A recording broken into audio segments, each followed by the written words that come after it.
is the time of the time that we have with our speakers and the panelists and the content we're going to have all about gaming. Game is all about making things entertaining, so we're also hopefully going to entertain you. And I'm just going to have a problem with the pronunciation of people's last names, so I will try to make sure that I will read it from my notes to make sure that everything is going to go as planned. My first speaker is the favorite speaker that we have. The time that we have with our speakers and the panelists and the content we're going to have all about gaming. Game is all about making things entertaining, so we're also hopefully going to entertain you. 2025. And I'm just going to have a problem with the pronunciation of people's last names, so I will try to make sure that I will read it from my notes. Is going to be make sure that Mariusz Ganszewski. I hope I pronounced it correctly. If not, Mariusz would correct me definitely for that. I would like to welcome him on stage, please.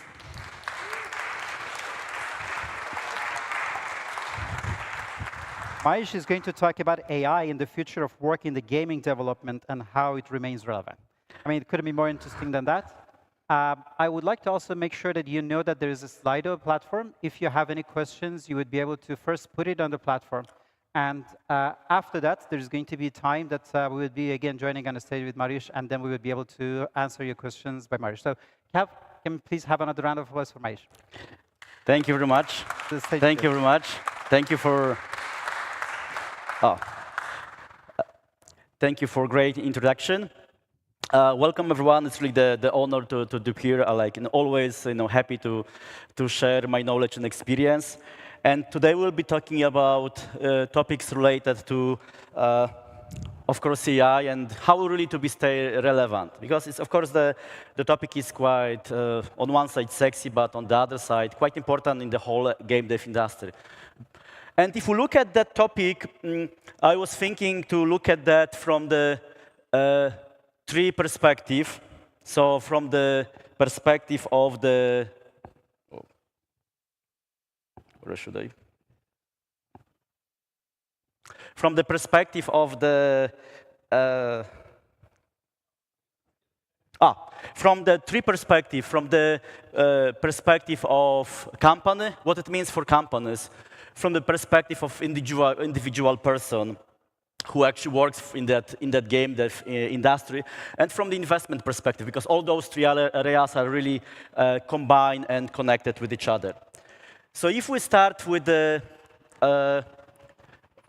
first one,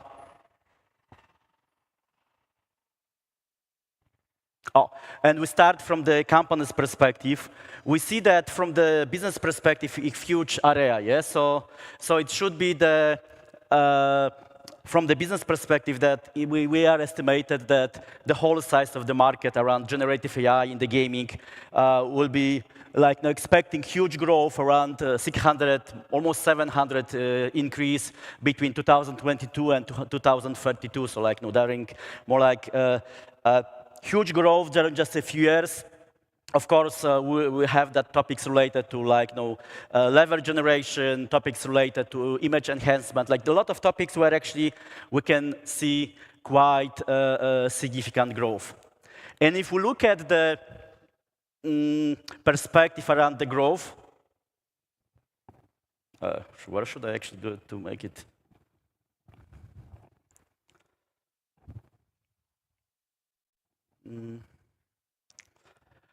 So in this case, okay. So in this perspective, we have, of course, there is a lot of knowledge around the topic. There is a lot of topics. There is actually quite interesting research that was done by Google just a few weeks ago. So it was in June and July on quite big number of group of developers in US. South Korea, Finland, Sweden, and quite a lot of companies trying to understand how actually those developers are using AI, which actually are processes are using AI on their side. Yeah. So we see in this case on one side we see that overall the industry is very passionate and actually having quite strong hope around the around generative AI in terms of gaming. Yeah? So around 97% of those developers had this idea and this belief that AI is really shaping the industry. A lot of them, actually majority of them, they had the idea that AI is reducing the repetitive tasks in workflows, is driving innovation. Not much lower number of people actually has this belief that it's really exactly the way to democratize the industry, and we'll talk about that later. But in this case, we see there is really huge part of in terms of the innovation. And if we look deeper and we ask ourselves, okay, how those developers are using that AI, of course, we see that 30% of them, they are using AI to have better graphics and more immersive environments. We have this faster iteration development, more reliance on the data-driven decision making, increased competition, and actually greater player expectations. Yes, so around like 30% of those companies are using very actively the AI solutions to really drive that growth. Of course, we see that on that side, there is pretty high difference, even if we look, for example, at the data coming from GDC and other research. There is still quite huge difference between smaller and bigger companies. Smaller companies actually are much faster adopting those solutions. In bigger ones, there's a lot of discussion around like copyright, around like topics related to processes. Sometimes there is not enough responsibility. No one really wants to take the responsibility. So that's why, again, if we look at even this data, we see a huge difference between those smaller companies that have less than 50 people, at least 50 people, and those that are really, really big. And if we look at deeper and we look and try to combine those topics, we can see that we can actually integrate them into kind of two main areas when those solutions are used to transfer when we have those topics related to how to actually make the user's experience better, how to actually make that more personal, or how to actually make those processes that are on the company side, how to really scale them, how to make them faster. Yeah? Here, it's more about how to do it better. Here, actually, how to make it cheaper. We can say it that way. And there are a few, like many companies. On one side, we see, again, this drive, this innovation, of course, mostly driven by smaller companies. But we see quite a lot of innovation coming from really, really big ones. Yeah? So I will share a few cases that was done even with some involvement of Google on that side. So in this case, we have, for example, like Hybrid 3D. That was exactly that case when the solutions from AI were actually used to create many words, like because again, we probably get to this idea when we don't have just single narrative, single word for the many, for like huge number of users, but we can use this power of AI to actually make the game a bit different for different people. So coming to the point that exactly once that game is different for different people and is getting very personalized, and of course, it's actually loved much more by the people. In this case, finally, with that usage of the AI, they created like 5 million interconnected words that can actually interact with each other. Then if we look at the second case, that was coming from King, coming from another phase, they're using this AI to really make the data more useful for the company. How actually, because even if we had this previous case, of course, this personalization needs to use a lot of data, yeah? So that if we have that AI, we need to usually have the input for those cases. So in this case, again, how to make it easier for the people and for the company was used quite often as well. If we look at the next case, when we have kind of continuity of the previous case, was exactly like how to, for example, use the game nicer for the player, how to actually make that, again, finally at the core of this AI solutions, usually we have the data, we have that input. Once the data is accessible, we can actually act on the data and, for example, making sure that, again, that game is reshifting and changing each other to actually make that game nicer and finally, for example, decreasing the churn. And then if we go even to the next one, sometimes it can go even to very sophisticated system. This was created by NCLsoft when they created the whole system called VarCall-LM, actually quite interesting one. I really encourage you to read about that. When the whole system was actually created to be able to interact with different LLMs. So that system was able to interact and create different chatbots, different systems inside the game based on different variables. Yeah? So in this case, it was kind of AI that was able to interact with the users on the ongoing basis. And if we go deeper, quite important part of those AI activities include, of course, using AI agents, especially in those cases that require a lot of repetitive tasks, a lot of stuff that could be kind of structured and used on the, for the company on the way. Yeah? So, for example, in that research showed that around 87% of those developers are using simpler or more sophisticated AI agents to actually act on those different problems with the usage of AI agents. And if we look what are those agents, we see exactly the agents used for the asset and content creation. We have in-game coaching and different tutorials, dynamic balancing, like automated content moderation. So all that stuff that are usually very requiring a lot of time, a lot of processes on the company side. So with this was, again, it was used to really make that stuff much faster and much cheaper, like, again, real-time voice, adaptive difficulty, like all that stuff that actually, again, usually requires a lot of time and this actually has quite a lot of potential cost outcome. And of course, there are some cases when we see that not always the AI is actually delivering its promise as well.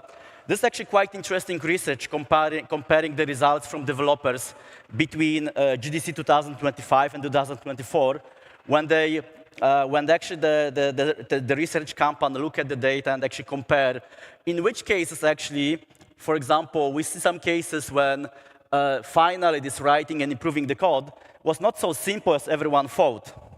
That everyone started to use the AI to actually improve the code, but finally it wasn't really so simple. It wasn't really not necessarily finally saving a lot of time from the companies. So, but on the other side, for example, if we have some topics like some narrative design, or for example some character animations, the things that were easier to structure, then we see, of course, or exactly those adaptation of difficulty, especially based on some data, then we have, even comparing 2024 and 2023, we have some significant increase in the data.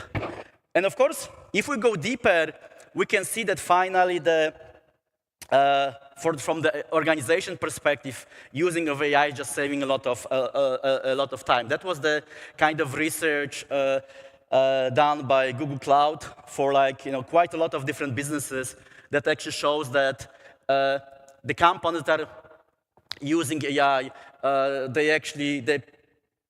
the productivity from the employee side is actually really improving. And so in this case, for those cases, this employee productivity almost double, which of course is great, but if we go deeper and further, and we look at the next slide, we see actually some specific results as that well. Again, even from the organization perspective, a lot of companies are thinking and are using AI on one side to, of course, improve the game, improve the processes, but of course, quite a lot of them, they're expecting AI to be used to actually save money as well, to reduce the development cost. Yeah? So 94% actually of them are using AI to reduce development cost. So with that, if we go deeper and we go to the next slide, finally, what it happens as well is that not necessarily with all those projects, after some time, they need as many people as they needed some time ago. And actually, we see more and more outcome of that. Yeah? So there is estimates. Of course, there are a lot of different challenges and a lot of different reasons between 2022 2025. Not only just AI, But there is estimates that between 2022 and 2025, around like 35,000 jobs from game dev disappeared. And there are specific cases when on one side I was, for example, showing this case from King, when there was this improvement of the data and this making the data more accessible for the people. I was showing this King case, but at the same time, in the Candy Crush game, around 200 people were kind of let go because a lot of their job was just replaced by AI topics. So in this case, that kind of is of course double-edged type of the sword. That on one side it improving a lot of productivity and really makes that faster, cheaper. But on the other side, of course, it makes sometimes life harder for the people from the game dev industry. Which actually moves us to the next topic. That finally, if we look at the data, of course, based on that, we see that a lot of people from industry are kind of concerned about what can happen out of that. Yeah? So, for example, this is data again from the GDC survey. So you see the biggest gaming conference in the world, and 20% of the people who were there were very concerned about their jobs. And finally, we can say that 60% were kind of, at least in some way, concerned. Okay, that AI is great, but on the other hand, it can bring a lot of challenges to my life, to my job. And with that, I think it makes sense to go to the next part, which is, okay, on one side, if we look this nice story from the company's perspective, what you can what you can achieve, what you can save as the money, what you can get more from that industry. I think it makes sense to look, okay, but what it means really from the individual perspective. How actually to, I think, be more, how to stay more relevant, how to actually make sure that, okay, if something happening, it's not happening to you. And from that perspective, if we look and if we start from the beginning, we can see that now promotion of, or even the whole gaming system is very complex. It's just, on one side, it requires a lot of professional knowledge, the highest possible very high competitiveness, very specialized and complex knowledge. It's required to make sure that specific project works. And even small things really matter. Yeah. So starting from the very simple one. Yeah. So for example, this is the example of the two real ads created for quite substantial games, where the difference in CTRs between the ads, how actually finally was translated in different IPMs, like how many installs were from 1,000 impressions, and how actually huge was the difference in the cost for those two ads. If we go further, the next slide, we see the case how, for example, the product quality bar is very high. Yeah? So, for example, if I look at the data for many months, average score in terms of reviews that was kind of required to be in the top games was around 4.5. In the next slide we have iOS. So on iOS it was even higher, around 4.5, 4.7 actually. Then on the next slide, for example, a lot of business requires thinking about how I can actually stand out from the crowd. For example, we see even based on the data that those games that have IP, for example, they are more visible. They get, for example, more traffic, and they have a higher click rate as well. Then on the next slide, we have on the next slide we see, for example, that thinking about gaming requires thinking about the growth. Which countries are leading in the growth? And for example, in this case, we look at those countries by how they grow in the revenue in terms of the downloads. We can, based on that, someone who is working with those games. Again, this is the data based on the recent data. So, for example, here we see that.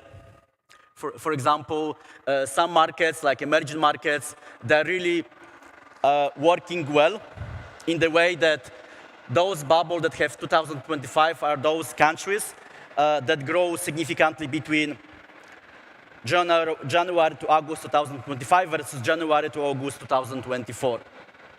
And then we have a lot of data around that. We can go over those slides. Similarly, for example, for iOS, when we see, then there is topics around, for example, monetization.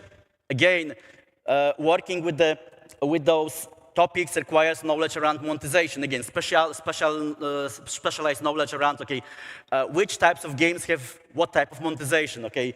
If we do the RPG, we should focus on like ads or maybe on in-apps. Going further on the next slide, which countries we should focus on. For example, like, you know, if we think about specific type of the game, how important are ads in the specific country? And if, for example, here we see that in many markets, if we look at the next slide, for example, like many countries, like Brazil or India, in those markets, in-game market for ads is much bigger, for example, than in-app. And of course, if we go deeper, and we can go move more on and on and on, and we can add a lot of different examples. What is really needed to drive the success of the game. And why I'm showing those examples? Because I think in the game dev industry, and overall in the tech industry, we have now, with the usage of the AI, we have redefinition of specialism. So this was the blog that I had about the search engine marketing that I had many years ago. I think I had it like in 2009 to like 2014. Yeah, you see there is like you see 2017. And I was writing about different topics related to search engine marketing. And if we look at the next slide, I was writing such long articles, like explaining what to do, where to click. And if we look at the next slide, there was like even quote from someone who was reading my blog a lot. He was saying, and even though it sometimes sounds more like the washing machine manual than blog, there is definitely a lot to read there. And why I'm saying that? Because at that time, being specialist meant to go very deep in something, understand it very deep, know it as well as good as possible. So it was enough to go very deep in something, in one area that you know very well. You were like best of the best, and then you were very safe. You had a really good job. And now I think when we go to the AI kind of age, if we go to the next slide, I think we are moving towards the specialism that have more like the T-shape. What it means? It means that I think now and more often, being special means that, okay, you know something, but the broader you have knowledge around other topics, and the more you are able to connect them with each other.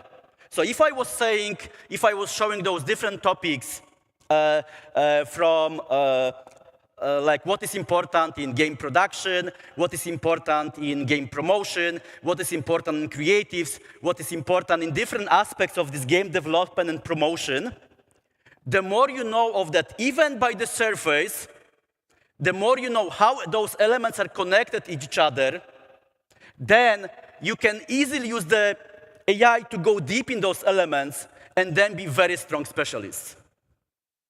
And I think that is the key. That is the key reason why, for example, it makes sense to come to events like that. Even, for example, if I'm not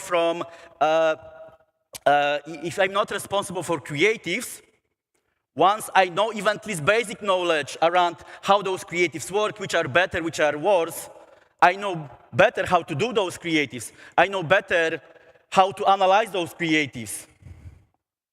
Again, I think in the tech, we more and more have interconnected things where exactly once you know the general rule, you can use the AI to go very deep and be able to connect it with each other.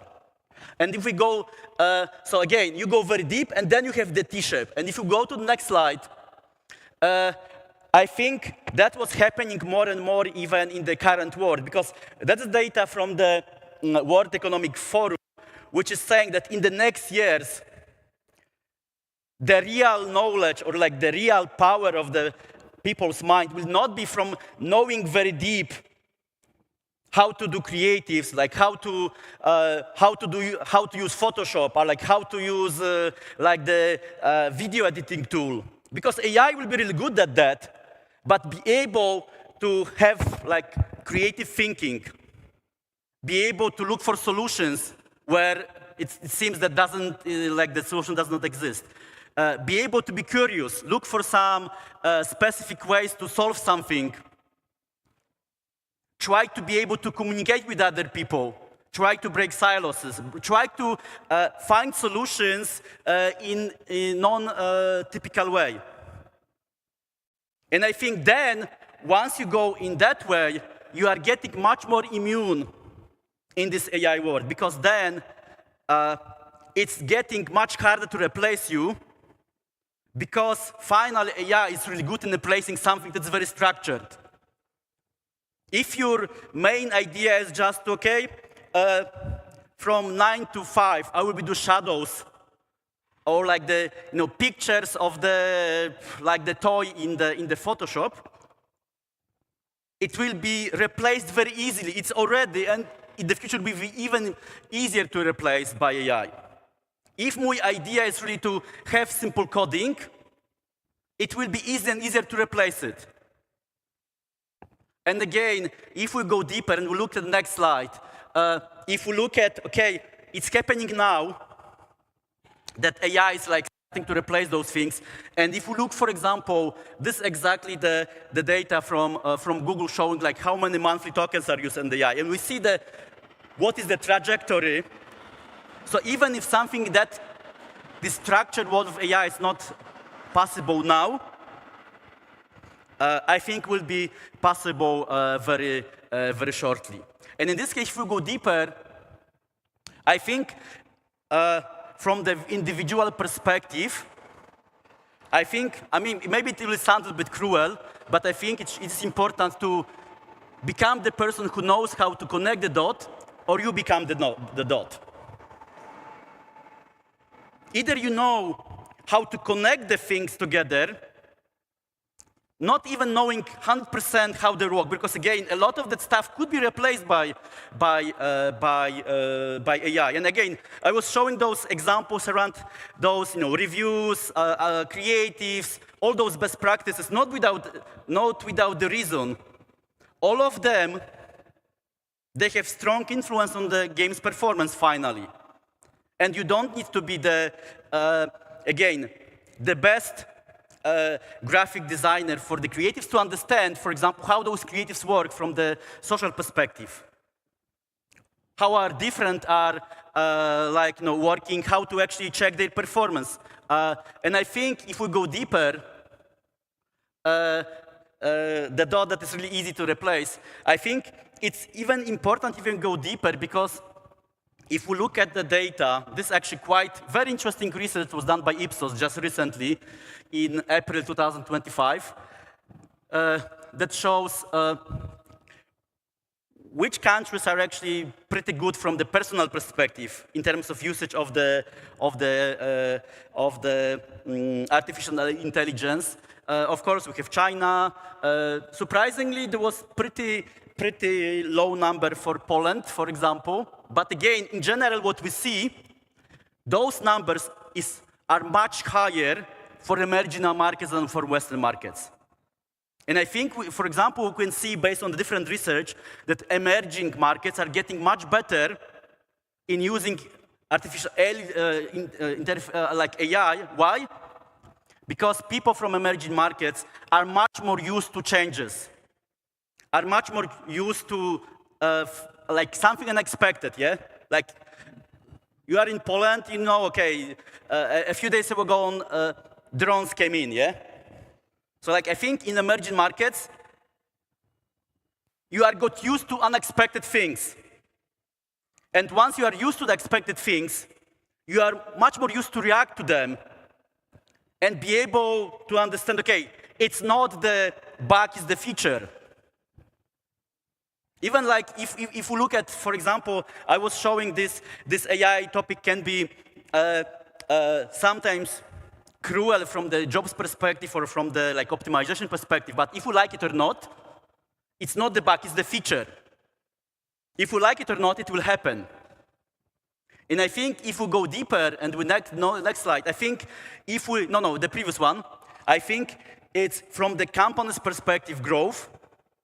If we look what it means to have the usage of this AI and adaptation to that, it seems to me that if we have this T-shape, I have specialists, someone who knows something, and then he understands the other topics, the more such people the company has, the better for the company.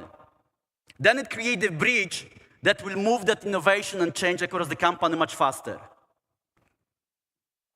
And if we have the companies where the things are not changing fast, it's usually because, again, people are just focused on their own stuff. They don't care about anything else. And I think if we like it or not, again, from the perspective of adaptability though, to the AI world, I think everyone should start to think how actually I can go to this T-shape model. Because then your value on the market just grows. Because we don't know how the world will look like in 3 years. We just know that it will be different. Which means that the biggest advantage from the people's perspective is actually how to adapt to that. How to live with those changes, how to understand those changes, use it for your own benefit and for the growth of the company. And that's, of course, easier to say than like do in practice, but again, it just much goes towards the topics like motivation, adaptability, response to change, rather than just specialized knowledge from the specific industry. Okay, I'm a really good programmer. I think if you are a really good programmer, you were immune in the past, but I think we are moving more and more away from that day. And then, if we go deeper and we go further, of course, we have this investment perspective as well. And if we look at the data, we see overall that actually if we look at the investment perspective, we see that the last quarters and months were actually pretty good. Yeah? So for example, we see that here we have very recent data about Google Play revenue growth year over year and iOS revenue. And actually we see that in the last 4 months, the industry, even from the user perspective, starting to pick up. Actually, even you see the Android now is expected to grow around 6% year over year. So if we compare it with the past, it's actually really good growth. If we go next slide, even US, that was, for example, on Android was in a challenged situation where, for example, Android was growing, not growing, actually was declining, but even Android in US is actually improving. And if we go further, and we know that at the same time, we see quite significant growth of, for example, those direct to customers payments as well. When someone does not pay via store, but just pays directly to the store, and it's not included in that market data. So finally, the market data is even better. Probably the growth of the market, it's not 5%, probably it's around 8, maybe 9%. So finally, that shows pretty nice perspective of the market. But then on the other side, if we look further, that was this nice part of the story. But there is cruel part that, of course, at the same time, if we have this huge market with pretty nice growth, that market has pretty nice growth. There is kind of cruel revenue concentration as well, yeah? So for example, in this huge gaming market, top 10 games is responsible for 22% of the revenue. Top 50 games is responsible for almost 40%, more than 40% of the revenue. So from that perspective, again, this is the Google Play. On the next slide, we have iOS. So very similar, at least that revenue concentration is not growing. It's kind of stable, but still it's very high. But we have two sides of the stories, that on one side, we see this huge revenue, actually based on the recent data, growing nicely. But on the other side, we have this huge revenue concentration, which finally, if we like it or not, in the gaming means go big or go home. And if we look at in the next slide, it's not just the nature of the gaming, it's just the nature of entertainment. And again, it's the nature of the tech as well. More and more specific business is driven by those that got success. That, I think, is the side effect of globalization, that because those markets became more accessible, once something works, then it's achieving much bigger success, which means finally there is a smaller chance for success. So I think in this case, if we look at the next slide, when I was mentioning that on one side, from the structured perspective, the AI is promising, and there is really strong belief that, okay, it's reshaping industry, there is, of course, much less belief that it's democratizing industry, because in nature of entertainment, it's hard to talk about the democratization. But of course, now we can ask ourselves, okay, if we have this growth of AI and a lot of things that are actually getting much faster, much better, much easier than in the past, does it really lead to the cases when those smaller teams, much smaller than in the past, can do that innovation much faster, yeah? If it's the case that finally, whenever you create a big project, you hire 200 people, now you just start from 25. Is the case? Hard to say. If you look at the data for the next slide, probably there's a little bit less belief in that, because still, from the investment perspective, we see that majority of the investment goes to the bigger projects, that they are mature already, those that actually got some minimum scale, yeah? Because you see that finally, if you look at, okay, there was this growth of the investments in the gaming, we have the post-COVID kind of down, and now actually we see that it's growing already again, but most of that growth goes towards those like more mature projects. To which extent the AI will change it? Hard to say it. I think if we go to the next slide, I think the first shifts we see, interestingly, not in the, for example, not on mobile gaming, but for example in PC, when, of course, because it used to be that especially those like PC console projects require a lot of money, require a lot of designers, a lot of people who needed to create it. But as we see that finally, again, with usage of the AI, in even relatively not big team actually can create a quite good game, and not necessarily good game means that it has the highest quality graphics. It's like, no, because fun is actually not easy to define. So we see actually even from the investment perspective, we see, for example, more interest in PC in those like, indie games or like those smaller projects than in the past, for example. So maybe it's just the beginning of the journey, but it's actually quite interesting to see what will happen in the future. So if we summarize what I was talking about, so on one side, of course, AI plays quite an important role already. It brings huge gains for the company, but it's, of course, kind of changing the situation on the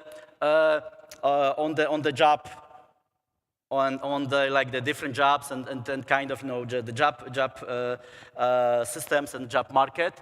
And I think adaptability and adaptation is kind of really important, both for the companies and for the people. Because again, if we like it, it's not the bug, it's the feature. It will happen if we like it or not, so we can just try to adjust to it and make sure that we are like the bestly prepared. Investment space still puts strong preference towards like bigger, more mature projects. So we'll see how actually AI will change it, because again, in that entertainment still, it's not always the production that's the biggest problem, but how to promote something. And that would be all from my side. I hope it was interesting. Of course, feel free to looking at the next slide. Feel free to connect with me on LinkedIn, and I'm happy to answer any questions if there are any. Thank you very much.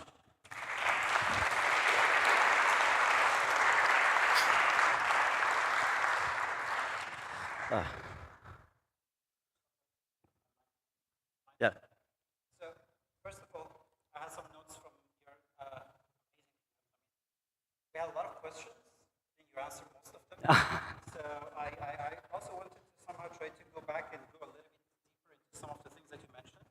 Especially one of the points was that you talked about non-conventional ways to fix things. Mm-hmm.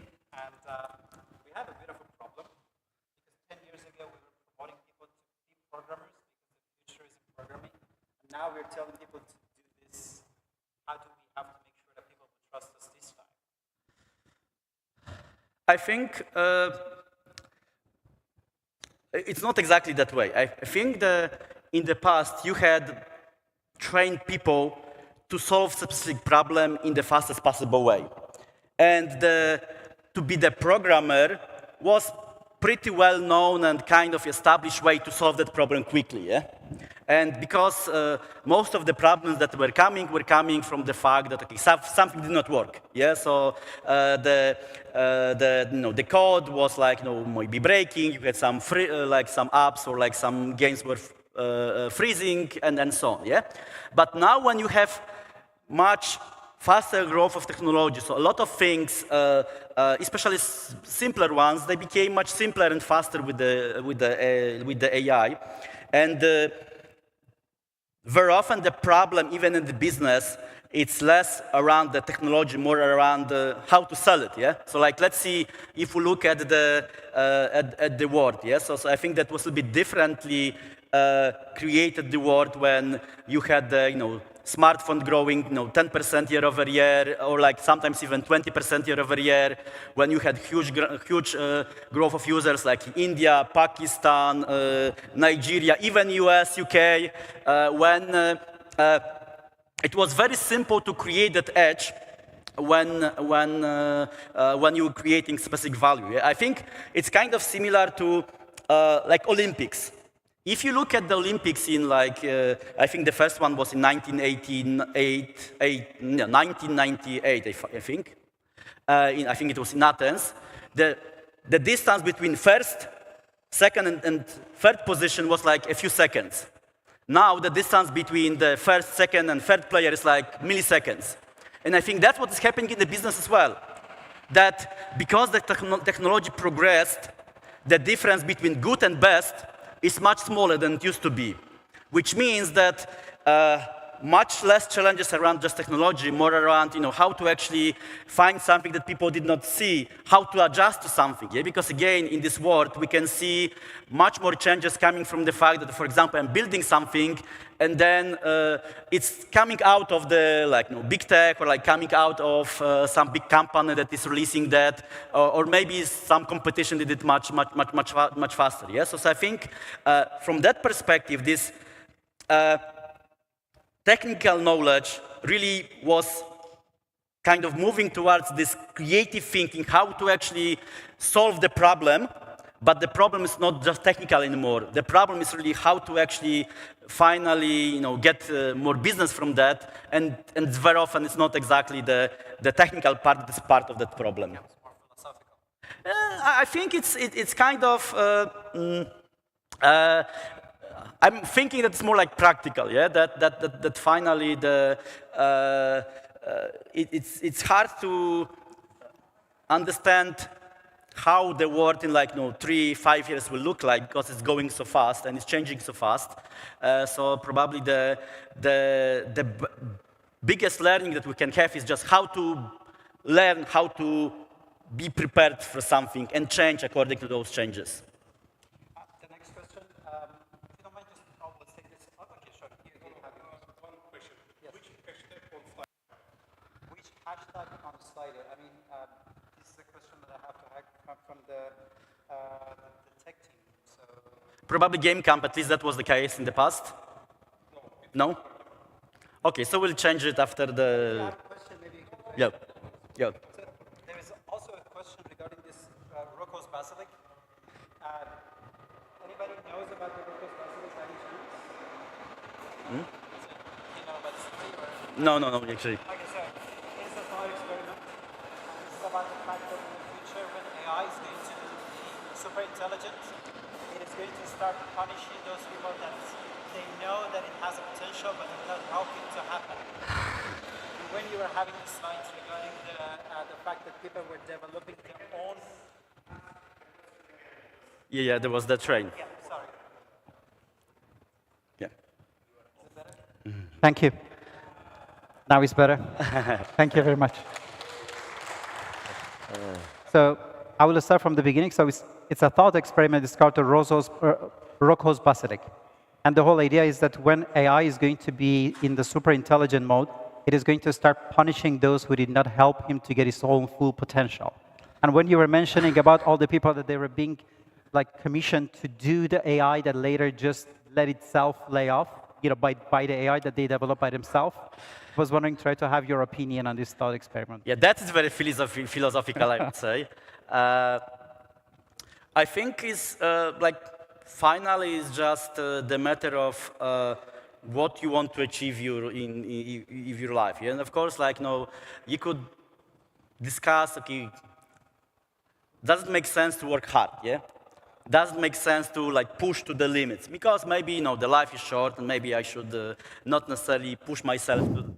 And that's I think is the kind of the question around what it means for you. I think the more you are trying to kind of push yourself, it's like comfort zone is the main killer of the growth. If you are in the place that you like, you have very low motivation to change yourself, and you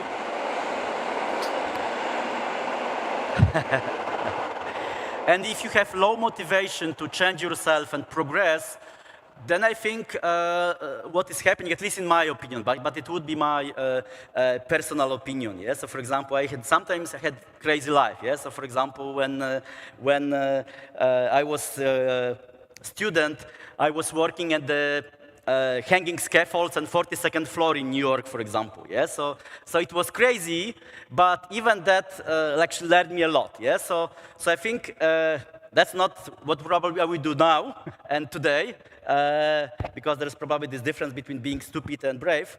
But I think, again, it's this this, especially for the people from emerging markets, the people that from countries that, okay, sometimes it's kind of this philosophical question, okay, if I would be born in US or if my company would be born in US, I would have easier life.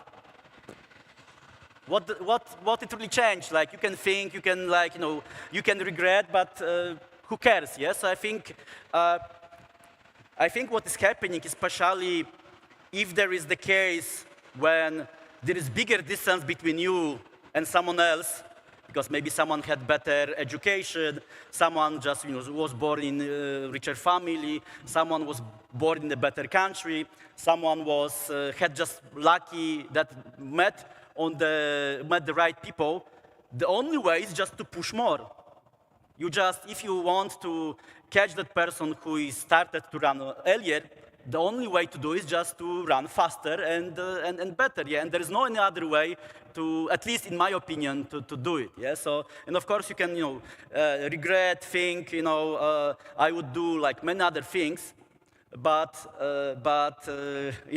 again, very philosophical. But we can say that the life is not okay, but that's how it is, yeah. I mean, if I can just put it in one word, and sorry for being a bit of a nerd, but if you go back to the Dune, they say fear is the mind killer. Just don't be afraid. Yeah. I mean, I think it's not only about the afraid. It's about really trying to achieve more and more. Yeah. So kind of always the first steps, whatever you do, are the hardest. Yeah. And I think sometimes I'm kind of looking at my son. and I'm kind of thinking, because he has much lower motivation to do some stuff, yeah? I mean, when I was doing, as the young student, I was living in totally different life situation and circumstances. I knew that, okay, I need to push more because I have no other choice. Either going up or going down. He has a little bit different life, so he has, of course, much more options.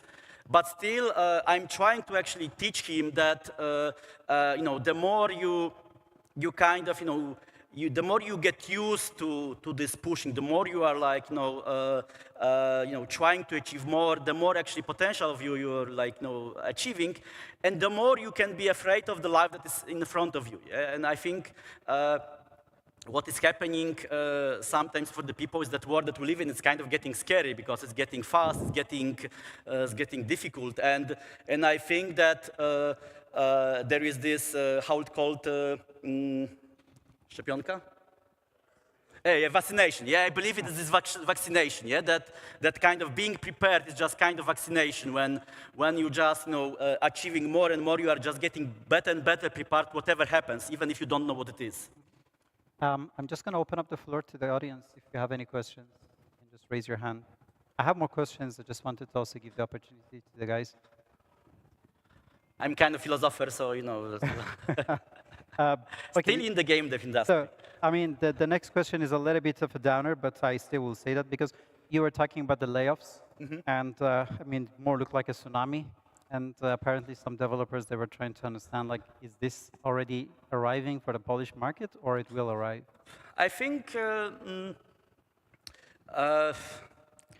it's coming everywhere. Of course, like, let's see, if you look at the at the data, you see that still emerging markets have a little bit better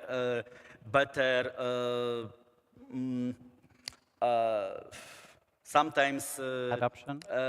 No, better situation. Yeah. So, for example, like Google Office in Warsaw is like one of the biggest in EMEA already. Yeah, and of course, like hiring there is going much faster than like for the office in like Zurich or, for example, in London. Yeah, there are specific kind of connection of probably two things. On one side, the cost. On the other hand, this ability for the people to fight and just go faster. Yeah, because of course, again, in some Western market, people just like good life, and maybe that's good.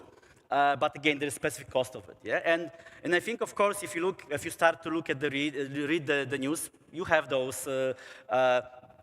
You have much less of this market when you are just coming to a few employers, and you are waiting till they will bidding who will pay you more, and you will be choosing that one who will bid the highest. Yeah, I think that was more like the past.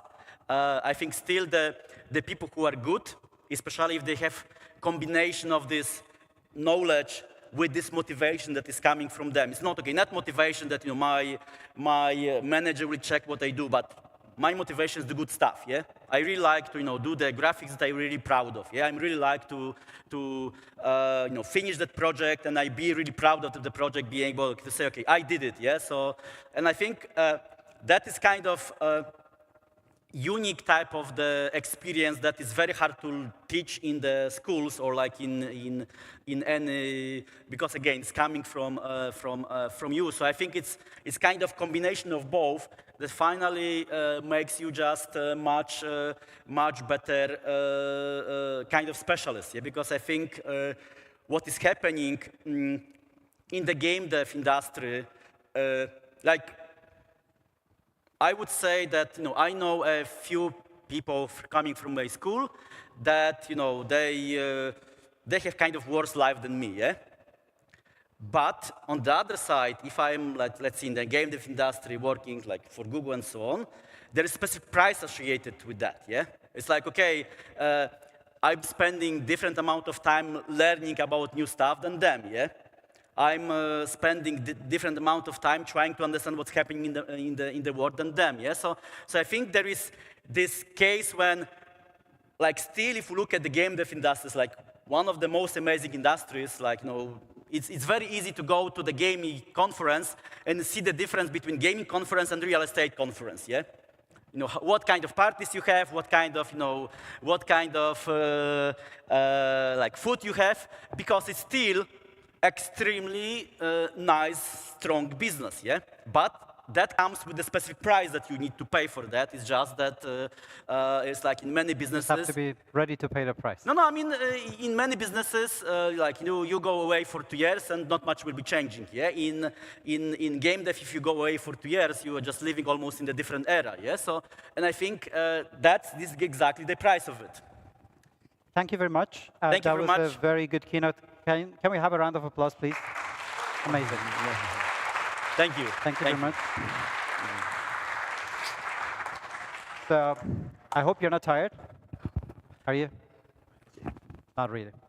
So, the next one is going to be a fireside chat, and it is going to be our host. I mean, it's really hard to be really tired in a place that you have this feeling, and also at the same time you have all of these amazing friends that are coming from time to time, just to make sure that nobody's just going to be tired here. I would like to invite Zbigniew, that not only he is the CEO of the Reality Games, but he is also the host of us here. So whenever Zbigniew is ready with his mic, okay, while he is trying to do his mic, I will invite the second person on the panel that is also one of our special guests. I mean, when I was trying to read the Peter's bio, I just really felt that I just need another whole different event just to be able to finish all of those things. But I promised Zbigniew that I would try to give him the pleasure of doing the whole thing. But I'm also very excited just to see that Peter is also a board advisor of the Reality Games. So just to honor the host, I would just say that I would just try to see how board advisor of Reality Games is going to talk to the CEO of Reality Games. So guys, can we have a round of applause and invite him on the stage? Yes. Dla Petera. Słuchawki dla Petera. Yes. Jeszcze jeden zestaw. So maybe you can try to be here, and then we would be able to have Peter joining us. Okay, they told me not to put it into the pocket. Okay. Hello, everyone. I have a little bit too big head for this. Welcome to our event space at Reality Games. And today I have an honor to have a fireside chat with Peter Moore, the legendary person from the gaming, sport industry. So I'm just as a CEO of Reality Games, but Peter has this long and fantastic journey in all major gaming companies, such as EA, Xbox, Sega, and even he's the former CEO of Liverpool Football Club. Finally, I believe he has reached his destination and become the board advisor of Reality Games. I would like to welcome Peter to the stage, please. Yes, sir. Would you want to sit here? Yeah? Yeah. Yeah, let's do this. Do you like this one? Sure.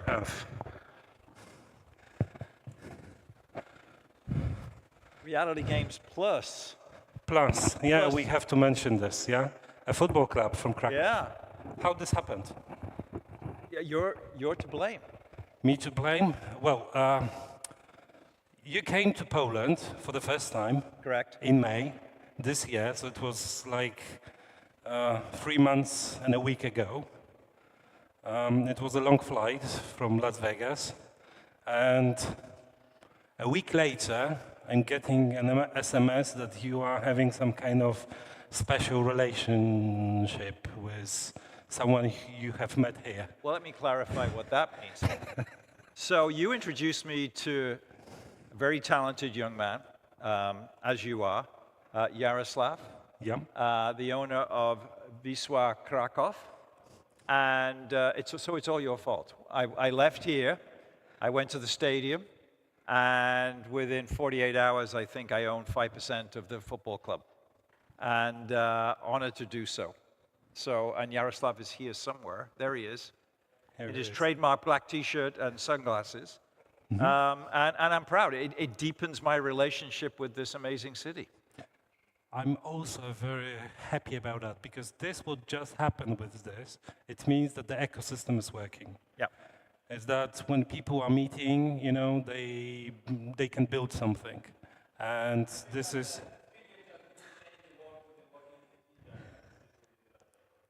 Absolutely. Absolutely. We will give you a special profile there with a gold edition. But today we want to go to gaming. We have a lot of people from gaming industry, and I started from your journey in all of those major gaming companies. So actually, so you have seen this gaming industry transform, and from arcades to consoles, then to online play, and then to mobile apps. And everywhere, actually, you are there. So from your perspective, what can you see, can you share the biggest shifts in gaming from these days of Sega, Xbox, or today's era of mobile? So when I joined the industry, it was late 1998. I'm a shoe dog. I'm working for Reebok in Boston. We are absolutely getting our rear ends kicked by a company out of Beaverton, Oregon called Nike. And so I'm in the sneaker wars. And I'm exhausted, I'm bloodied, I'm battered from the sneaker wars. So what do? I jump into the console wars, and I get a call from an executive recruiter. What do you know about video games? Absolutely nothing. Other than I bought my son a Sega Saturn and for $500, and all of a sudden they're not making games 6 months later for the Saturn. So the job was to be, at that point, the head of marketing for Sega of America. The interesting concept was, if you were at that time selling sneakers, your target demographic is teenage boys. And games at that time was teenage boys. It was still boys in their bedrooms playing single-player games. It was Nintendo. It was obviously the PlayStation, the original PlayStation, and the Sega Genesis prior to that. So knowing nothing, I said, I've got to get out of Reebok. I'm 44 years of age at this point. I've got to find a new career, because shoes, I've been in shoes for 20 years. It got me going as I became an immigrant here to the United States and joined Sega. And the reason I joined, A, I needed a job. B, it got me out of Boston, Massachusetts, and got me into back to the Bay Area. But there was this concept of online, albeit through a 56K dial-up modem. And it was explained to me that Sega was going to drive this movement away from single player, away from exactly what we're doing here, you and me on the couch, to this world, and we developed a portal called SegaNet, and somehow got games running at 30 frames a second through a 56K dial-up modem. And as I always say, and many of you too young to remember this, that was great until your mom picked up the phone in the other room, and then that disconnected you from the internet and from your game. So, but the Dreamcast, my beloved Dreamcast, 26 years last Tuesday since we launched it on 9/9/99, really led the way for what we now all enjoy and take for granted, which is online gaming, with not just Zbigniew and myself on the couch, but millions of us. And as you know, if you know the history of gaming, we tried valiantly, but we were fudded by Sony PlayStation. Fear, uncertainty, and doubt that the PlayStation 2 was the future, that the Dreamcast was a transitional platform, and sure, have fun. Best launch lineup ever, still to this day. But it led the way, and it changed the thinking of what gaming was all about. At the same time, we as an industry were getting abuse from all the way up to the US government, and I testified in front of the Senate to defend gaming, because we were being blamed for all of society's ills, making boys lazy, and it was still very much boys, playing games like Quake and Doom, shooters that were somehow people were trying to make the link to the unfortunate issues in the United States at that time, and unfortunately still now, of mass shooting. So I think the Dreamcast laid the way. It didn't last long. The hardware business is so difficult. Sega moved to being a third party, but online gaming started at 56K baud modem, dial-up with the Sega Dreamcast. So maybe let's switch to the live services. So that was your time, I believe, in EA. So after... Well, a little bit before in Xbox. Xbox Live. Okay. Yeah. So after Xbox, but you led EA Sports. Yeah. So you were the CEO there. President of EA Sports. Okay. So those games like FIFA, Madden become year-round online experiences. Yes. How did you navigate to shift those live operations and ongoing monetization? Because you know, every year a new edition, a new version, a new thing, new platform. It's like you have shifted to something what we see in mobile gaming. Yeah, you have this game as a service.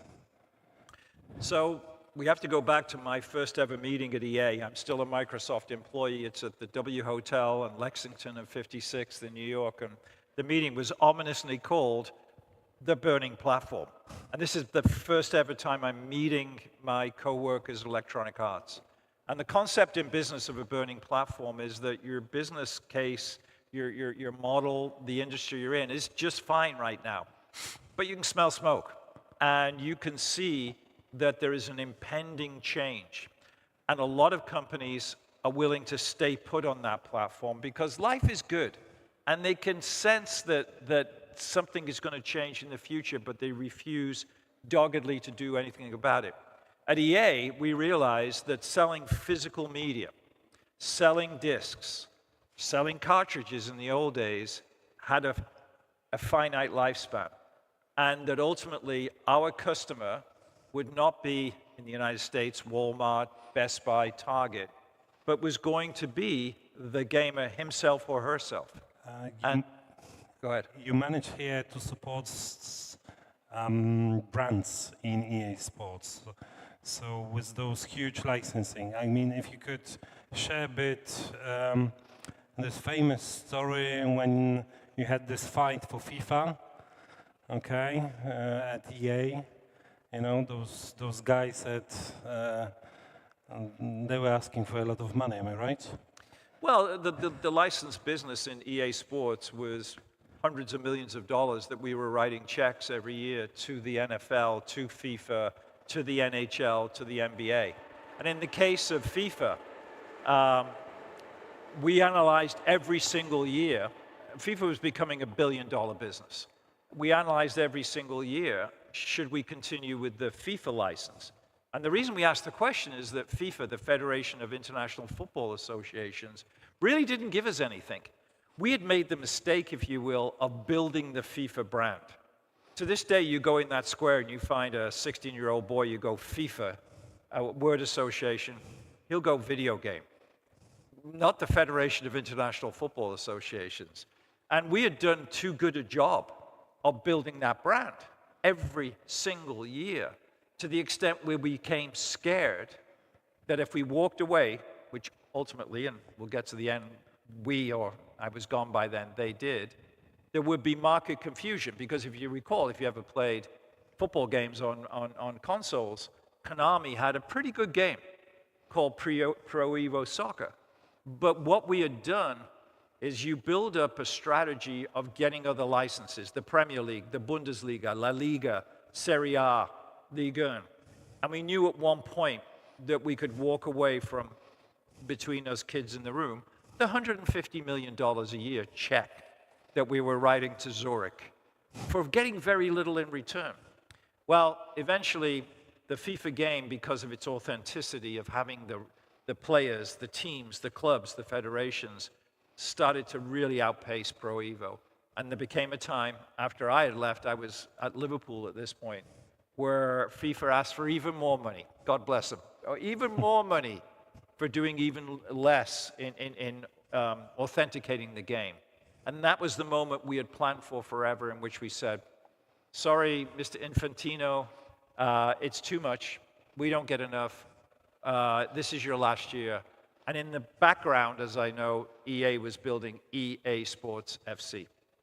And straight away is saving 150 million. Straight away could put that towards more marketing to make sure that the gamer understood that what they previously game playing was FIFA is now EA Sports FC. Now that's 3 years ago, and there's still no FIFA game. So it was a risk worth taking. Maybe I should have, in my role at that time, taken it earlier, but there was this concern we had of market confusion of our own fault. We had done such a good job in building FIFA that we were afraid to walk away from it. And now they have done that, and EA Sports FC, I think, this year probably will do $2 billion in gross revenue. How much in mobile from that? Mobile has always been a challenge for EA, you know, and the ups and downs. Why? Because in its early years, mobile is a very different game mechanic. It's touch, it's a smaller screen, it's bite-sized play. And we used our console studios to try to shrink down the game and make mobile games which were a shrunk-down version of the console game. Doesn't work. The game mechanic doesn't work. The inputs don't work. The user experience doesn't work. And for many, many, many years, and you know this, that EA just couldn't get that traction. How many failures? I mean, you can remember, like, how many type of games or how many teams, you know, have failed? What you have observed? Pretty much all of them. I mean, it's getting better now. EA has acquired companies like Glue Mobile that had a good portfolio, but more importantly, it became an acqui-hire. And I think you all know that. You're acquiring talent, and you just happen to buy the company because you've got hundreds of very adept and experienced mobile game developers.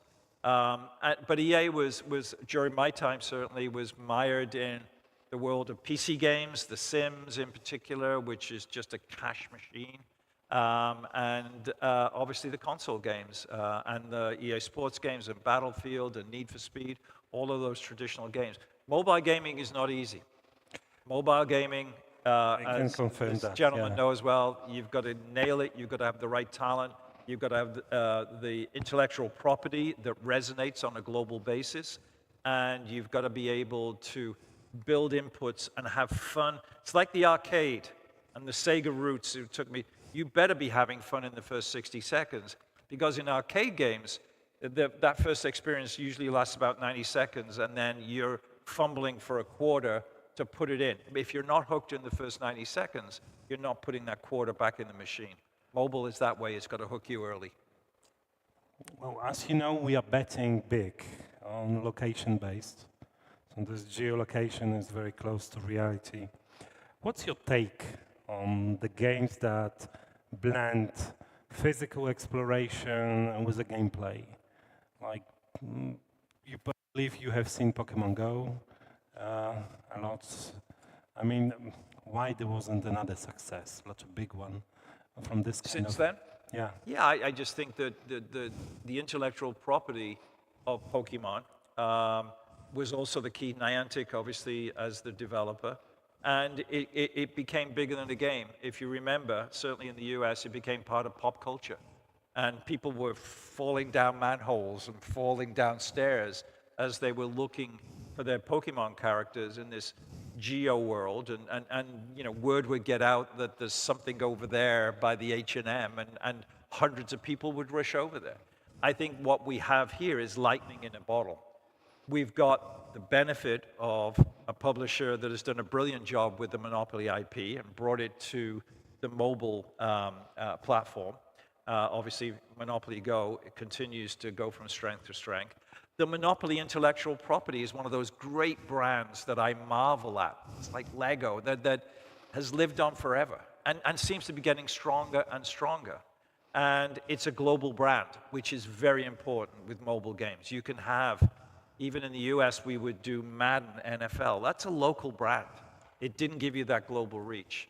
And I think what we've added here at Reality is this extra layer of discovery involving commerce, involving big retailers who love the idea of a young demographic that is gamifying the shopping experience and building loyalty programs and offering discounts. So you add that layer on, and I think that is the absolute hook. So great IP, discovery, there's a fitness play in there.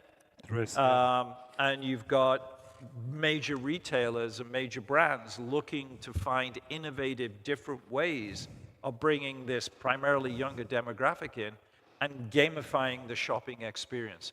So it's kind of like, it's Pokemon Go meets obviously Monopoly, meets Minority Report, if anybody remembers that movie with Tom Cruise, where you're walking down the street and heads-up displays come on in. I've got jeans in your size, and we know exactly who you are. We've got your credit card numbers. So this I think, confluence of all of this is a perfect storm. We have seen that. Actually, the biggest shock for me was how, for example, Walmart was reading, the concept so quickly. They had. For example, they made a decision to go with Unity together to build a special SDK, to build SDK that developers can implement to the game, because that will allow them to have, by one click, the entire inventory of Walmart inside the game. So it doesn't sound something amazing for the Knights and the Vampires game. But for us, it took us the advantage where our avatars, they have the libraries of clothes. So suddenly we have the entire stock of Walmart, and when you have the avatar, we can spend $75 and you can look like the same. So your avatar and yourself, you look the same, and this will go in a package like next day.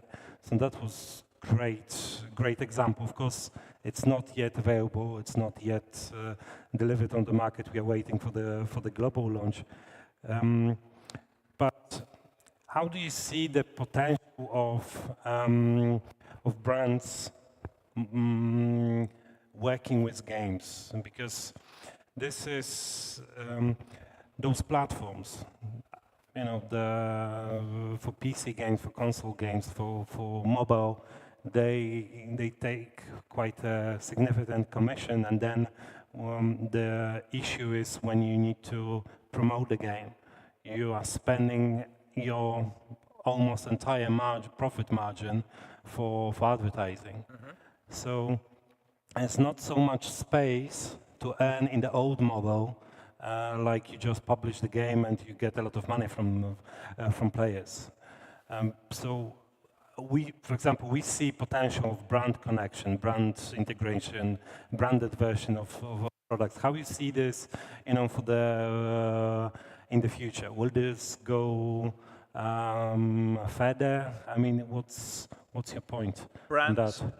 I've been involved with some of the biggest brands in the world, and brands need to evolve or die. And in what we've just heard from Mariusz, for example, in this fast-moving world we're living in right now, if you've got a brand, that's not embracing what artificial intelligence is going to bring, if you're a brand that's a retail brick-and-mortar brand in particular, you've got a real challenge on your hands with everything that Zia just said, is that everything is now at your fingertips. If you don't have a solution or a portal or an entry point for a phone, for a mobile phone, allowing you to do one-click buying, then you've got a real challenge on your hands. So the idea of evolving, embracing technology, or being irrelevant, there's not a day goes by living in the US, I get the Wall Street Journal, I'll open the paper, major retailer goes bankrupt. Bed Bath & Beyond, Claire's, I mean, just every week, thousands of stores are being closed because they're not evolving. They, again, have been on a burning platform for a number of years and have not embraced the future of technology, the power that we've just seen this week with Apple bringing out the iPhone 17, the power of this device and what it can do. And so the gamification of that becomes critical, which is why the Walmarts of this world are so interested in what we're doing here at Reality, is that it's not a hard sell, it's part of a game. And by the way, you just happen to be walking near a Walmart and they've got my size. I love the way I look in these jeans. In you go. And this just is an extra layer. And from the gaming perspective, again, to the point just made, it adds an extra layer of revenue that I don't think many games, if any, have ever had before, which is retailers, almost like a bounty, are bringing in revenue to the game developer for bringing in a customer, and a customer that is a willing customer, that's a customer that is very happy to come in because you're offering them something, you know, in the form of maybe a discount, but you can see what you look like. Your avatar is actually dressed in what you look like, and it's right there. And I keep pointing over there H&M, and that's exactly the type of retailer that will gobble this stuff up. So, given everything we have discussed, consoles, online, mobile, geolocation, and commerce, what do you think the game industry will look like in, let's say, 5 to 10 years? Where is it all heading? Well,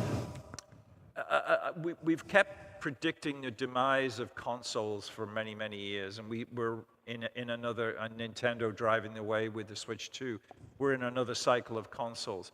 But eventually, and I'm surprised it hasn't happened faster, Game Pass, subscription models, televisions that are quite capable of carrying a chip that will allow you to access thousands of games in real time, it's going to come.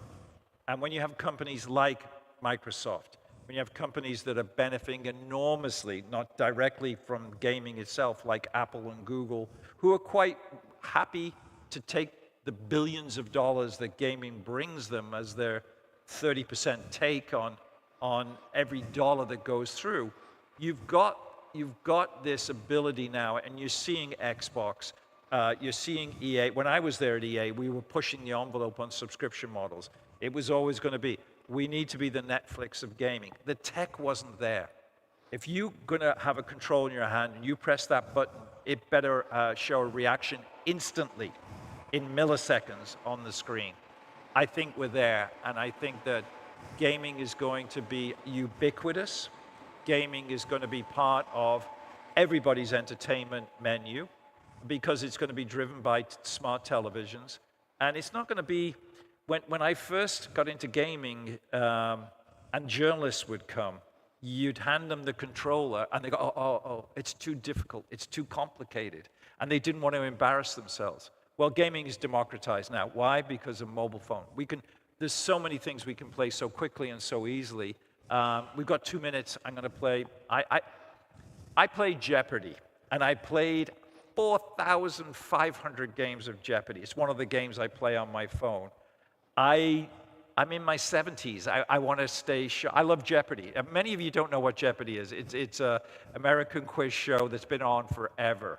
And it's one of those games I play, and I can play it in 2.5 minutes, and I can continue to build my points and my dollars. It keeps me sharp. It's the other thing that I love about mobile games. So much fun, so much games, but there is so much it can do to keep me intelligent, keep my wits about me. I've got to figure out math. I've got to figure out my opponent, which is a bot. I've got to figure out the answers to the questions, or actually the questions to the answers, if you know what Jeopardy is. And so you have all of this in games. And so it's no longer, we go back to the beginning, it's no longer boys in their bedrooms. It's all of us. It's the billions of people around the world that play games. It's been democratized by the amount of money that's come into the industry, the talent that is now in the industry. We have finally beaten down the naysayers who say games are a waste of time and they create ills in society. All of that has gone away. And it's become part of, it's the biggest entertainment medium in the world, by far, and it's become part of who we are and what we do. Everybody, from 6 to 60, 70s. Okay, for the last, maybe some words for the Polish Kraków local community, you know, which are developing games, and a few words that is from my side. Thank you very much for coming. Thank you very much for joining us. We have around 100 people on the stream as well. We are streaming this, so I'm very pleased for that. A simple hello to the local industry. Yeah, no, look, we should be proud in this city, in this country, for what we are doing.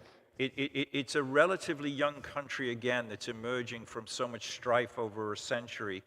I love coming here. I love talking to the people. I love the culture. It's very digital in its focus and its mentality, and we should embrace that. And here in Krakow, we're at the epicenter of that.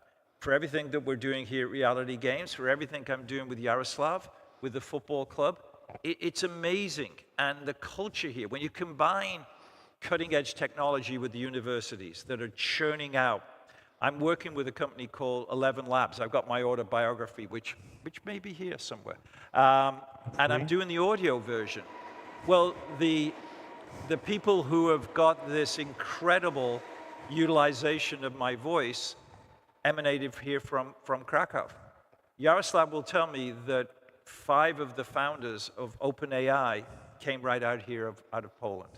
So, you know, if you want to know more about me, which I'm sure you don't, I've got a TED Talk that embraces where I came from, which is in Liverpool in England. And part of my personality is I've embraced where I've come from. I've embraced the personality of the people of that. I'm going to say we as Poles should embrace this new Poland, this new digital technology, the universities, both obviously here, obviously in Warsaw, that are churning out the future of not only Poland, but of Europe and of the world. And artificial intelligence, as we just heard, is that future. And we're leading the way here. So gaming becomes key. It's the epicenter. It brings things to life. It makes you smile. It makes you cry. It does everything that we as human beings want. You combine that with the power of artificial intelligence, the ubiquity of mobile phones, and it's this amazing lightning in the bottle. And we as Poles, we here in Krakow should embrace it because we're at the cutting edge and we're at ground zero of where everything is happening. And no better than Reality Games to be able to prove that out. Thank you so much. Thank you for your time. Most welcome.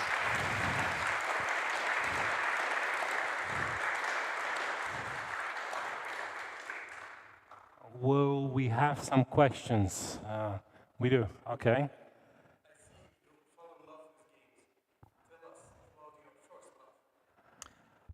Sorry, just because the questions are not going to be in the live stream, so if you don't mind... Do you want to repeat it? Or do you want me to repeat it? If you don't mind, maybe... Because I need clarification on what he means by my first love. My first game? What was the first game that you fall in love with? So the question for the live stream is, I clearly love games. What was the first game that made me fall in love with games? So it's obviously Sega. And it's a difficult call, but there was a game called Shenmue. Shenmue, S-H-E-N-M-U-E. And it blew my mind. I'm new to gaming, and it's the story of Ryo, who is a classic Japanese story, avenging the death of his father. But what was unique, it was in real time. It's an online game, dial-up, and it's in real time. And interestingly, part of the game is you go to the railway station and you've got to jump on a train to go to the next town. Did you ever play Shenmue? No. And the train isn't there yet. You've got to sit around and wait for the train. It's not going to magically appear. And so you played little arcade games, the Sega games, waiting for the train. And then it's this magnificent, classically Japanese story of intrigue and honor and got to find who killed my dad. How many people ever played Shenmue? Is there anybody that knows what Shenmue is? There we go, thank you. But then I think of the Dreamcast, Sonic Adventure, right? Sonic the Hedgehog, who now is a mega global superstar. Thank you. Vodka, right? Is it? Yeah. Yeah, we are in Poland. We are in Poland. Go play a game called Crazy Taxi. Crazy Taxi, anybody? You played it? Yeah. Wild, right? Here's a great tip. Here's a great little insight. the ridiculousness was, so you had to go to Kentucky Fried Chicken, Pizza Express. We paid them to be in the game.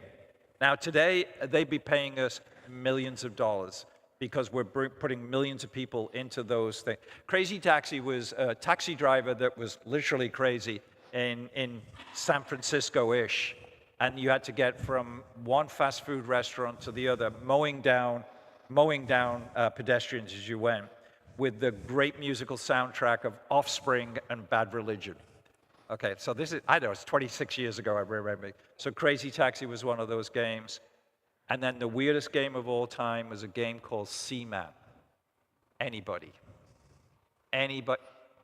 He's tentatively putting his hand up in the air. Yeah. Okay, one person. Is it the weirdest thing you've ever played in your life? Yeah. So Seaman was a fish with a man's head that on your television screen just swam around. But as you then geared up your Dreamcast, it would talk to you, and it would abuse you. And it would give you abuse because it knew what game you had played. And it had this deeply resonating, intimidating voice, but you had to feed it. And you had to make sure there was oxygen there. One of the most traumatic moments in my life was coming home from work at Sega, and there's my Seaman floating upside down on the top of the television. I'd forgotten to feed him. Like a Tamagotchi, if you think about those things. So again, if you're making notes, go look at Seaman, S-E-A-M-A-N. Go look at Crazy Taxi. And then one of the most politically incorrect games I've ever played, and most fun, Samba de Amigo. Samba de Amigo is a rhythm game. You stood on a pad, so like Dance Dance Revolution, which many of us, I hope, have heard of. I'm starting to feel old. You know, these are all games from what I get. But Samba de Amigo, with maracas, a monkey in a sombrero, all kinds of things that make you feel politically incorrect nowadays. But it was a rhythm game where you had to strike a pose at the end of it. So these are all the great Sega games, which made me fall in love with gaming. Classically Sega. You should be very happy. Very long answer from Peter. We need to leave some space for other questions. Sorry. You got all those, though. Yep, perfect. The next question, maybe? Anybody? From Slido. Sure. So it's a little bit philosophical, so just bear with me. So Peter, if you were starting your career today in the gaming industry, nobody's going to hire a 70-year-old. So what career would you choose and why? If I got into the industry now, I would absolutely be absorbing artificial intelligence so that I didn't want to be a dot. I want to be a bridger that bridges the dots and brings it all together. I would be a young man, which my wife Debbie is here, and her son is working with Cinerise, a Krakow-based company that works in artificial intelligence, Yaroslav's company. And it's the future of you've got to learn it, because otherwise you're on a personal burning platform. And it's going to be so important to the gaming industry, and you as a person that understands how it all comes together, how it works, how it makes games better, faster, less expensively. You better be part of that, rather than being in the traditional programming or art or audio world in which everything is done relatively manually. And that's what that's what 25-year-old me would be doing right now. I love that you say you want to start at 25. So I mean, we have some audience that I think they're going to start even earlier. Just to go back to what you said, because Mariusz was mentioning, and I love the sentence, I put it there, it was written that companies that have the most breached people will be the most successful. But what I like about his sentence was not that the AI will do the bridging, was that like we bridge the people to that AI. So if you would like to have that, maybe that's my most of interpretation on the previous question. How would you be a part of that AI that you would not be one of those people who would be redundant, but rather you would do the same success, but you repeat it in a way? Yeah, I mean, one of the things when I joined gaming, particularly when I went to Xbox, and it's just an anecdote of why somebody like me is working at Microsoft. What do I know about anything that Microsoft does? I got a call, I was at Sega, I got a call from Steve Ballmer and said, I'd like you to pop up to Seattle very quietly. I'm still a Sega employee. And I had lunch with Steve, and Steve is one of my favorite people in the world. You know, but Steve's got a lot of energy, and he's a big man. And he said, and I always remember this, is we're going to take on PlayStation. And we, Microsoft, he didn't say it, he said, we're a bunch of nerds, and we don't have anybody like you that fundamentally can be the front man, can go on stage. Gaming was very different then. Gaming was like, I'm going to take you on PlayStation publicly and challenge you. Gaming has got very corporate now at that level. Not me. Now I'm tattooing my arms, and I am putting launch dates on there, and we're doing all kinds of stunts because gaming needed to prove itself. So I think I would be taking what is unique to me and making sure that I utilize was my personality as somebody from Liverpool that could be on stage at E3, can explain, because you needed to put a human face on hardware. And it was me, it was Reggie Fils-Aimé at Nintendo, it was Kaz Hirai and Jack Tretton at Sony. We're the guys that roll out on stage with these massive E3 shows in those days of tens of millions of dollars with huge celebrities. I'm on stage doing ridiculous stuff with basketball players and soccer players and just bringing to life the fun of gaming. It's a little, apart from reality, it's a little corporate and staid, and it's Microsoft versus Sony versus Nintendo. And in the Wild West, which I miss, of gaming, that's the type of stuff I would do. So I had carved out this kind of position for myself as a hype man. Hype man. Hype, H-Y-P-E. And I'm out there, and people of a certain age in gaming, that's what they remember me for. I think that's also a very good segue for Zbigniew from the other side. When we were talking about the fact that mobile gaming is hard, I saw both of you, they were just shaking your head as an approval. So what motivates you to push the frontiers of mobile gaming while knowing the complications of the path? Well, first of all, we want to beat them. Terrible engagement with the audience in the apps. Because when even you have a Starbucks, yeah? Let's take this for example. So the Starbucks has millions of downloads on mobile.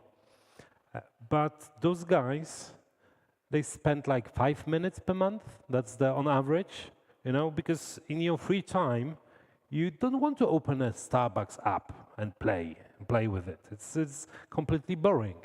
So when you compare 5 minutes, actually the developer will ask, you mean daily, the session number 1 or session number 2?